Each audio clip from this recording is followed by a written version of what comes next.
میں مزید اپنے مین ٹاپک پہ آنے سے پہلے دو چیزیں اور میں جو بھول گیا ہوں وہ میں بتانا چاہوں گا کہ ایک تو میرے پاس یہ صبح سے 3 دن سے چوائس تھی کہ مجھے لے جانے والے لوگ تھے، پریس کانفرنس کروانے والے لوگ بھی تھے تیار،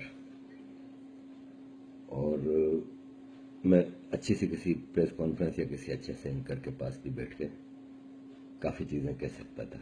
مجھے بڑا سمجھایا گیا کہ یہی ایک اچھا راستہ ہے اور صحیح راستہ ہے، درست راستہ ہے میرے مفاد میں۔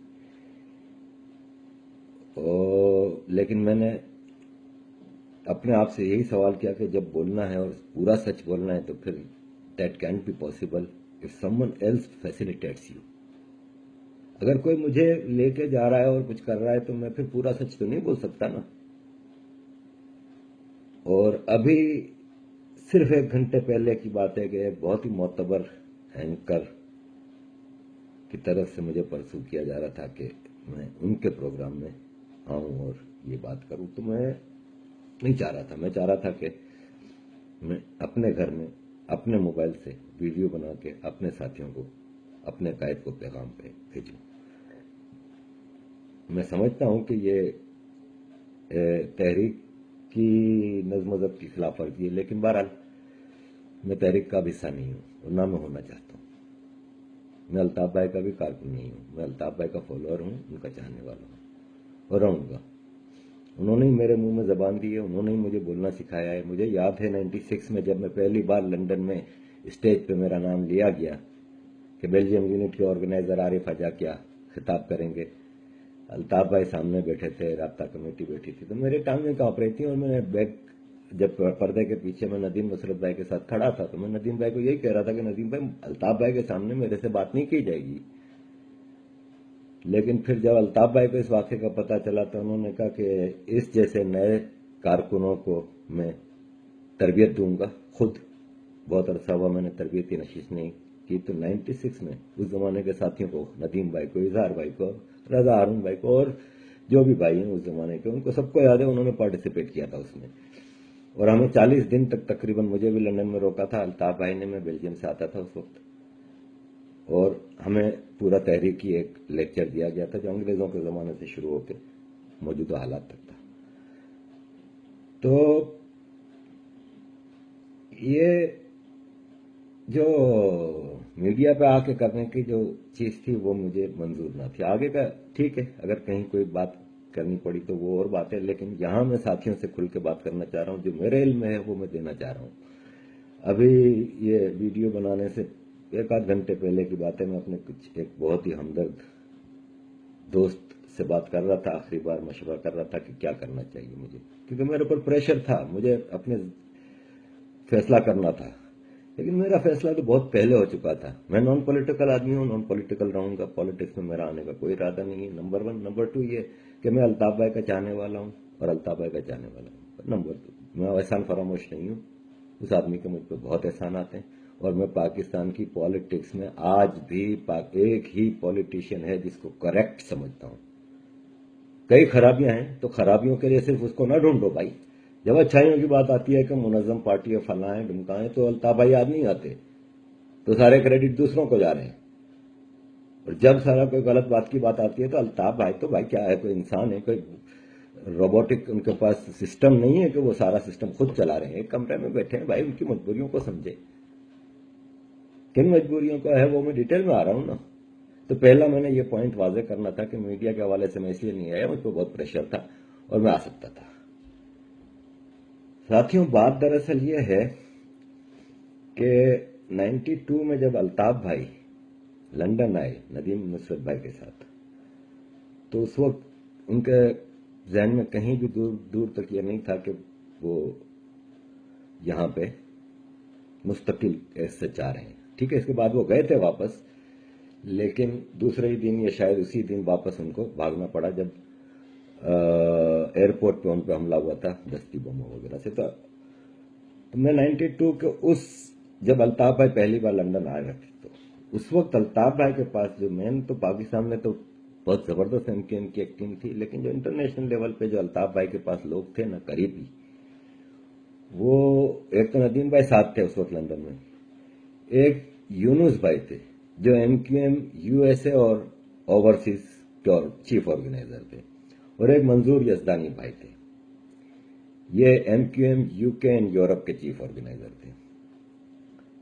تو وہاں پہ منظور یزدانی کے دوست تھے، انہوں نے الطاف بھائی کا تعارف کرایا اپنے چھوٹے بھائی سے کہ یہ میرے چھوٹے بھائی ہیں، M انور پالیٹکس میں آنا چاہ رہے ہیں یہ، اور وہاں سے وہ گھسے ہیں. اب وہ انڈین ایجنٹ پہلے تھے یا بعد میں بنے گاڈ نوز، لیکن وہاں سے وہ پارٹی میں گھسے تھے. الطاف بھائی کے وہ اس پورے دور میں، منظور بھائی تو کاروباری شخصیت تھے، اور اس وقت ایسا یہاں پہ اوورسیز میں پالیٹکس ہوتی نہیں تھی، لوکل پاکستانی پالیٹکس. تو منظور بھائی تو بزی رہتے تھے، یہ الطاف بھائی کے ساتھ چپکے رہتے تھے اور مکھن پالش کر کر کے، اور الطاف بھائی کو بولا میں آپ کے ساتھ جاؤں گا، اور شاید وہ گئے بھی تھے واپس پاکستان پہنچتے ہی جب الطاف بھائی پہ حملہ ہوا تو ساتھیوں نے یہی کہا کہ الطاف بھائی آپ یہاں سے چلے جائیں، اور ابھی جب تک حالات ٹھیک نہیں ہے تو. اور کچھ ہمدرد دوستوں نے بھی یہ مخبری کی تھی کہ اسٹیبلشمنٹ نے فیصلہ کر لیا ہے کہ آپ کو مٹا دینا ہے. تو وہاں سے ہی الطاف بھائی پھر واپسی لندن ہوئی. لندن واپس آئے تو اب الطاف بھائی پہلی بار پریشان ہوئے. کیوں کہ آتے ہی آپریشن شروع ہو گیا وہاں پہ کراچی میں، ساری جو لیڈرشپ ہے وہ ہائیڈنگ میں چلی گئی. تو M انور نے الطاف بھائی کے ساتھ ٹوٹل لگے رہے اور اپنے ہی گھر پہ ٹھہرایا، اور آفس بھی کے لیے ایک کمرہ دے دیا کہ آپ اس میں اپنا آفس چلائیں. اور منظور یزدانی بھائی کے خلاف خوب کان بھر کے الطاف بھائی کے ان کو پارٹی سے فارغ کرایا. انہوں نے ٹارگٹ بنا لیا کہ پہلے منظور یزدانی پھر باقیوں کو. منظور یزدانی کو ہٹا کے الطاف بھائی نے ان کو chief organiser UK and Europe بنا دیا. تو انہوں نے الطاف بھائی کو بدگمان کرنا شروع کیا. ندیم نصرت بھائی اور یونس بھائی چیف آرگنائزر امریکہ USA، اور اوورسیز تھے اس وقت تک انور بھائی نہیں اوورسیز دیکھتے تھے. اور مستقل وہ الطاف بھائی کو اپنی ایک نادیدہ گرفت میں، الطاف بھائی کی طبیعت خراب ہے تو انور بھائی کی بیگم لے کے جا رہی ہیں ڈاکٹر کے پاس. الطاف بھائی کو رات کو اکیلے سونے کا، جیسے ہم لوگوں نے کچھ ساتھیوں نے مل کے ہی فیصلہ کیا تھا کہ الطاف بھائی اس زمانے میں 90s میں رات کو اکیلے سوتے تھے، تو ہم نے کہا کہ یہ اچھی بات نہیں ہے. تو ہم ان کو الطاف بھائی کے گھر میں تو سونے کے لیے تو انور بھائی کے سالے صاحب طارق میر صاحب کو چوز کیا گیا. MQM UK اینڈ یورپ کے جوائنٹ آرگنائزر کے لیے تو انور صاحب کے سالے طارق میر کا نام لیا گیا. ایک نیکسس دیکھیں کس طرح الطاف بھائی کو گھیرے میں لے رہے ہیں. اس زمانے میں بے نظیر بھٹو بھی کچھ عرصہ رہی تھیں ایگزائل میں لندن میں. تو بات کی بات ہے کہ مجھے انور بھائی نے یہ بات بتائی تھی، میں ابھی بتاتا ہوں. تو بے نظیر بھٹو کا یہ طریقہ کار تھا کہ وہ کافی ایکٹیو لائف گزارتی تھی. تو میں نے ایک دن انور بھائی سے پوچھا کہ انور بھائی، بے نظیر بھٹو جب لندن میں رہتی ہیں تو وہ صبح MPA کے ساتھ کسی کے ساتھ ناشتہ کر رہی ہوتی ہیں، دوپہر کو کہیں یونیورسٹی میں یا انسٹیٹیوٹ میں یا کہیں تھنک ٹینک میں لیکچر دے رہی ہوتی ہیں. تو الطاف بھائی اور ہم لوگ، میں اور انور بھائی، میں نے ان کو کہا، میں نے کہا ہم یورپین پارلیمنٹ، یونائٹڈ نیشنز، ہم مہینوں ان بڑے بڑے اداروں میں بڑے بڑے لوگوں سے ملتے ہیں، ایک وہ ہے، تو الطاف بھائی کو کیوں آپ برٹش ہاؤس آف لارڈ یا پارلیمنٹ وغیرہ میں نہیں لے جاتے؟ تو انہوں نے کہا کہ آپ، بے نظیر کا اسٹینڈرڈ دوسرا ہے، اور دوسری بات یہ کہ میں سمجھتا ہوں کہ ہم الطاف بھائی سے بہتر اپنا پارٹی کا موقف پیش کر سکتے ہیں، اس لیے ہم الطاف بھائی کو دور رکھتے ہیں. لیکن الطاف بھائی کو یہ ڈرایا گیا تھا کہ بھائی پہلے تو آپ ازائلم لے لو. بھائی تیار نہیں تھا ازائلم کے لیے، کیونکہ ایک پولیٹیشین تھے نا. انہوں نے کہا تھا کہ مجھے کوئی مستقل میں تھوڑی رہ رہا ہوں ادھر، میں نے واپس جانا ہے، اپنے حلقے میں جانا، اپنی عوام میں جانا ہے، میں لیڈر یار. تو ان کو آہستہ آہستہ کنوینس کیا گیا کہ دیکھیں وہاں پہ آج فلاں ساتھی کو گرفتار کر کے چیرا لگائے، آج فلاں ذمہ دار کی وفاداری تبدیل کر کے حقیقی والوں میں لے گئے، یا عامر خان اور آفاق اور یہ اور وہ. روز ایک آدمی کو، ایک تو فائنینشیل ٹریبل، کہیں سے پیسوں کا کوئی ذریعہ نہیں، جو تو چند پاؤنڈ لے کے آئے تھے ندیم بھائی اور انور بھائی، یہ الطاف بھائی بیٹھے رہتے تھے، ٹوٹل ڈیپینڈنٹ ہو گئے تھے اس آدمی کے اوپر. ایڈوائزر وہ، خبریں دینے والا لوگ وہ، اس زمانے میں انٹرنیٹ وغیرہ تھوڑی ہوتے تھے. ہر چیز پہ کنٹرول اس زمانے سے شروع کر کے ان لوگوں نے خود ایڈمٹ کیا ہے اسکاٹ لینڈ یارڈ کے آگے کہ 94 سے تو یہ ریگولر مل رہے ہیں غیر ملکی ایجنسیوں سے. اور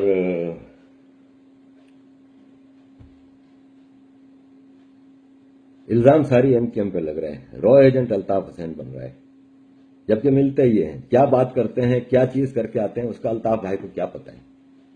پارٹی ان کو کیوں پروٹیکٹ کر رہی ہے, انہوں نے پارٹی کی کب خدمت کی, کیا قربانی دی ہے جس کا یہ لازوال ان کو فائدے پہنچ رہے ہیں. آپ کو تب سے قید کر کے ایک کمرے میں رکھا ہے کہ الطاف بھائی یہاں کشمیری بہت ہوتے ہیں, یہاں پنجابی بہت ہوتے ہیں, آپ نہ نکلا کریں الطاف بھائی. یہاں پہ حملے ہو جاتے ہیں تو درجنوں یہ چھریاں لے کے, تلواریں لے کے آپ قوم کی امانتیں. اس طرح کر کر کے الطاف بھائی کو بالکل قید کر کے رکھا تھا. 95, 96, 97 تک تو الطاف بھائی آفس بھی آتے تھے تو وہ چلو پھر ایک حد تک ٹھیک تھا. معاملہ 2002 تک بھی صحیح رہے تھے. خاص طور پہ عمران فاروق بھائی کا آنے کے بعد تو بہت اچھے ہو گئے تھے, کیونکہ he was a loyal and wonderful associate of Altaf Hussain. اور ان کے آنے کے بعد تو الطاف بھائی کے چہرے پہ پہلی بار ہم نے بے فکری, اور ایک نہیں ہوتا کہ ایک آدمی اتنے عرصے سے اکیلا ایک کشتی کو لے کے چل رہا اور پھر اس کا ایک لیفٹیننٹ آ جائے اور اس نے کہے کہ یار اب میں تھوڑی سانس لے سکتا ہوں کہ ایک آدمی میرا آ گیا. عمران بھائی ایسیٹس آف پارٹی, کس نے وہ ایسیٹس ختم کی, کس نے الطاف بھائی اور عمران بھائی کے درمیان دوریاں ڈلوائیں, وہ بھی الزام الطاف حسین. ہر چیز الطاف حسین کر رہا ہے, غلط کام سارے الطاف حسین کر رہے ہیں, اچھے کام بیٹھ کے احمد انور اور یہ رابطہ کمیٹی اور یہ سب کر رہے ہیں. رابطہ کمیٹی کے بھی کتنے لوگ ہیں جو آج میری بات کی تائید کر رہے ہوں گے اندر کھانے کے, یار عارف بھائی آج آپ ونڈرفل کام کر رہے ہیں, اس آدمی کے خلاف بولتے ہوئے ہم لوگوں میں سے کسی کی ہمت نہیں ہے. میں کھل کے بول رہا ہوں, اور اب تو آپ یہ ریگولر میری قسطوار قسطیں دیکھیں گے. میں ایک چیز بتاؤں گا کہ اس نے کب کس طرح پارٹی کو نقصان پہنچایا ہے. آپ کے قائد کو تو اس نے زمانے سے قید کیا ہوا. الطاف بھائی کی شادی ہوئی تو بھابھی جو تھی ہمارے, ان کو انہوں نے ہائیجیک کیا ہوا تھا, ان کی بیگم نے. پوری پریگننسی میں لے کے بھابھی کو بیتا بھابھی لے کے جا رہی ہیں ڈاکٹروں کے پاس, ہر جگہ ارے قید کر کے رکھا ہوا ہے. الطاف بھائی اکیلے کمرے میں گھر میں نہیں سو سکتے تھے, طارق میر بھائی سو رہے ہیں ادھر. الطاف بھائی آج بھی آپ دیکھ لیں, میڈیا والوں کو میں پوچھتا ہوں, آپ میڈیا والے دیکھ لیں جا کے. الطاف بھائی جس دن بھی آفس آتے ہیں گاڑی سے اتریں گے, پیچھے انبساط ملک کھڑا ہوگا. جب تک الطاف بھائی آفس میں بیٹھے ہیں, کرسی پہ بیٹھے ہیں, کہاں بیٹھے ہیں, کس سے مل رہے ہیں, پیچھے وہ کھڑا ہوا ہے داماد. کراچی میں جتنا بھتہ خوری, جتنا چائنا کٹنگ, ارے میرے بھائی آپ الطاف بھائی کی جن پراپرٹیز کی بات کر رہے ہیں نا, وہ تو حکومت میں آنے سے پہلے کی پراپرٹیوں سے زیادہ تھا. ایک آدھ کوئی پراپرٹی ہوگی بعد میں, وہ سب پارٹی کی پراپرٹیز ہیں. اس کے پیچھے ہر آدمی کو جا کر سمجھایا نہیں جا سکتا کہ یہاں پہ مہینے کا 5-5 ہزار کرایہ بھرنے سے بہتر ہوتا ہے کہ آپ بینک کی 4,000 قسط بھر لو اور آپ کی پراپرٹی ہو جائے. 10 چیزیں ہوتی ہیں, لیکن یہاں پہ الزام سارے آ رہے ہیں الطاف حسین پہ, کر سارا فائدہ اٹھا کر اور کوئی رائے. 94-95 میں انور نے ایک مکان خریدا جس میں وہ آج رہ رہے ہیں. وہ مکان اس نے نیلامی میں خریدا ٹوٹی پھوٹی حالت میں, جو سستے میں مل جاتے ہیں. اور پھر یہاں لوکل کونسل جو تھی لندن کی, بارنٹ کونسل شاید, اس میں لیٹر جمع کرایا کہ میں بہت غریب آدمی ہوں, میرے پاس اپنا مکان ریپیئر کرانے کے لیے پیسے نہیں, میرے چھوٹے چھوٹے بچے ہیں, سب ہیومن کنڈیشنز میں رہ رہے ہیں, خدارا مجھ پہ رحم کریں اور مجھے کچھ مدد کریں تاکہ میں اپنا گھر بناؤں اور ٹیکس وغیرہ میں مجھے کچھ وہ کریں. میری چھوٹی موٹی چارٹرڈ اکاؤنٹنسی کی فرم ہے جو لاس میں جا رہی ہے, خدارا میری ہیلپ کریں. آج سرفراز مرچنٹ جس کا کہہ رہا ہے نا کہ 7 اسٹار لائف گزارنے والے, یہ ہیں 7 اسٹار لائف گزارنے والے جو 95 میں میرے ذریعے 35 پاؤنڈ کی ایزی جیٹ کی سستی فلائٹس بک کراتے تھے اپنی فیملی کو گھمانے کے لیے. آج وہ اور 6 مہینے بعد جا رہے ہیں فرسٹ کلاس کا ایک پورا بوگی بک کرا کے. ڈاکٹر عاصم کو مجھے میرے سامنے کہہ رہے ہیں کہ ہمارے چھوٹے بچے ہیں روتے ہیں, اس لیے ہم پورا فرسٹ کلاس کا پورشن بک کرا لیتے ہیں. اٹلانٹس میں جا کے دبئی میں رہ رہے ہیں. حلال کا پیسہ ہوتا, اپنی محنت کا پیسہ ہوتا تو ہمیں اعتراض نہیں ہوتا. شہیدوں کی حالت جا کے دیکھیے, شہیدوں کے گھروں پہ ان کی بہنیں اور بیٹیاں اپنی عزتیں بیچ کے گزار رہی ہیں, تمہاری تو قربانیاں کچھ نہیں. اب میں آپ کو مزید اس کی تفصیل اگلی ویڈیو میں بتاتا ہوں, اپلوڈ کرنے میں مسئلہ ہوتا ہے. میرا چھوٹا سا ایک موبائل ہے میرے پاس اور کچھ نہیں ہے. میں مزید تیسرا پارٹ میں آتا ہوں پھر. Thank you.